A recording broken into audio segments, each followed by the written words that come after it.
a skilled assassin between the ropes. A boxer's mind in a bruiser's body. Lennox would have been a challenge and a threat for any heavyweight champion in history. His talent is unquestioned.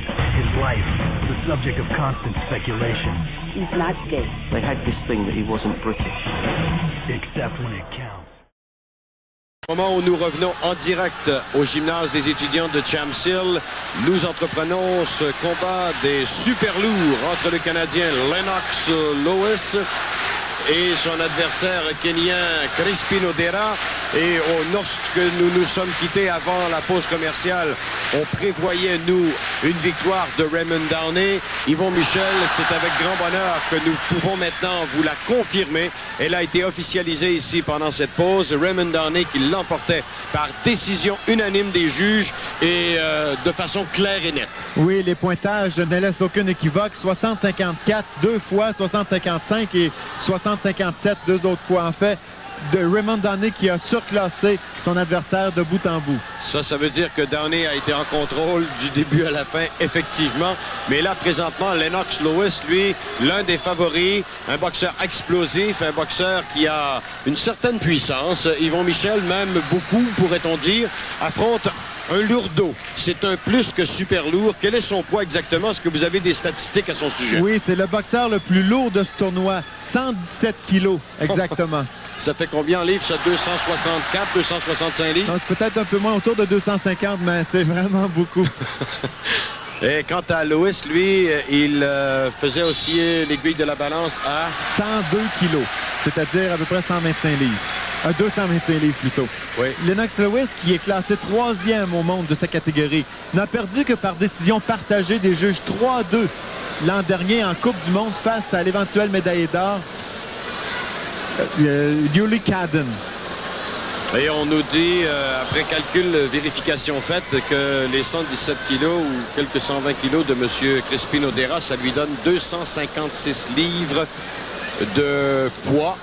On peut certainement y mettre du muscle là-dedans, même si on a l'impression de voir un peu de graisse à l'occasion. Et là, il attaque. Lewis n'a pas été ébranlé du tout, ne bronche même pas. Au moment où nous atteignons la dernière minute du premier round, Lewis est plus rapide et sa technique de boxe semble de loin supérieure à celle de Crispin Odera du Kenya, mais il ne faut pas se laisser prendre. Oh, très bon uppercut ici de la part de Lennox Lewis. Genre uppercut crochet à l'intérieur, si l'on veut. Lennox Lewis qui boxe avec prudence. C'est de bonne guerre parce que son adversaire, même s'il semble un peu lourdeau, même s'il est gras, nous a démontré quand même passablement de vitesse.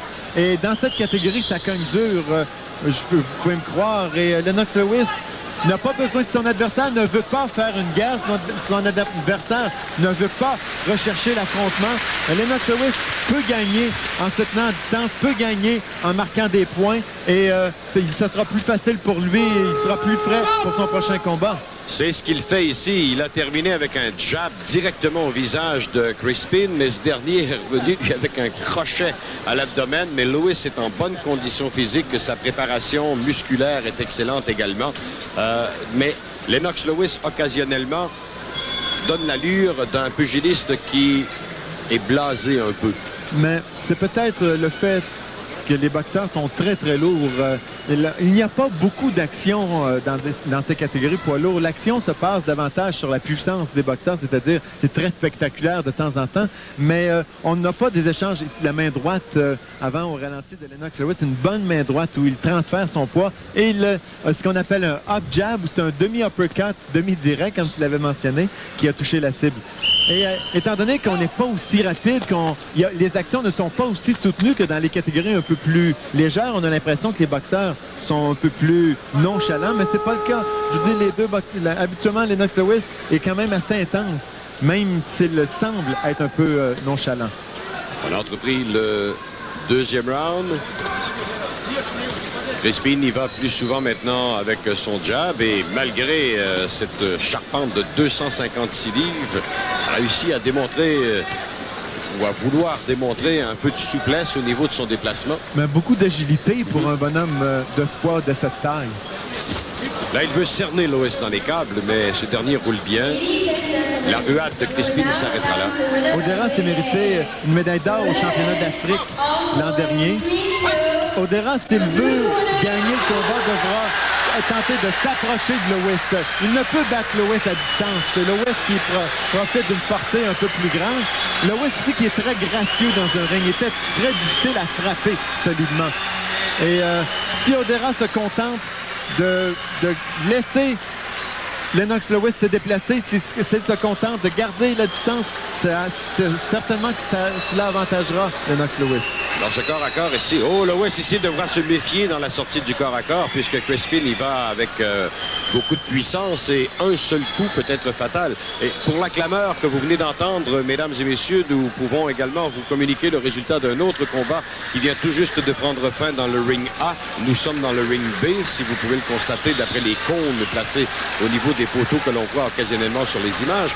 Dans le ring A du Soudan, il y avait Muhammad Hamad qui affrontait un Coréen, Yu Yeon Kim.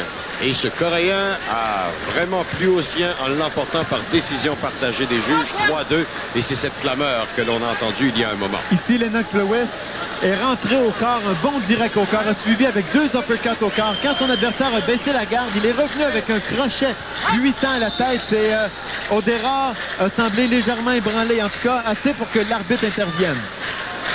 Et on disait un peu plus tôt dans le tournoi, Yvon, que les Coréens semblaient favoriser les catégories de poids inférieures. Ce soir, ils sont servis par leur représentant chez les 91 kilos qui vient de l'emporter. Et personne n'a encore quitté l'enceinte et se tourne les yeux maintenant du côté des super lourds, Lewis et Crispin présentement. Lewis qui est en contrôle de la situation. Il a décidé de faire reculer son adversaire, le cerner dans les caves. Encore une fois, le gauche et droite. Lennox Lewis qui n'est pas réputé pour sa puissance, mais frappe avec autorité quand même. Et l'arbitre est intervenu au bon moment. Crispin, là, ne savait plus où donner de la tête vraiment.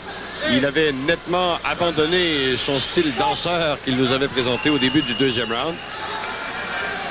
Oui, Odera qui a baissé son rythme, qui est beaucoup moins mobile qu'il était, et ceci avantage Lewis qui trouve une cible.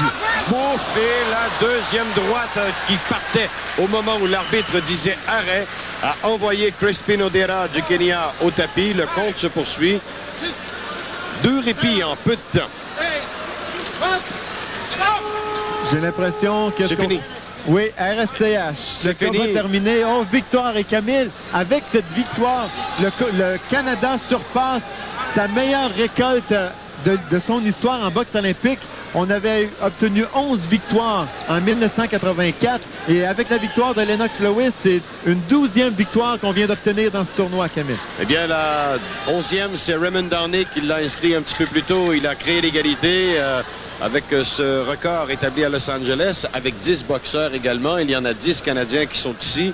Et on va revoir, Yvon, justement, cette séquence où Lennox Lewis a démontré ses vraies qualités de boxeur. La feinte au corps. Lennox Lewis lui avait fait mal un peu plus tôt avec un bon coup au corps. Et là, il a fait dans un premier temps, il y a eu la feinte. Tout de suite après, il a atteint son adversaire solidement et une deuxième droite est venue finir le travail. Et les officiels qui sont de la Hongrie, de l'Inde, de la Corée, de l'Argentine et de Taipei n'auront qu'à se rendre à l'évidence de l'arbitre bulgare, M. Stoyanov, qui a décidé de mettre fin à ce combat au moment où l'on entendait le son électrique. Is a special presentation of HBO Sports.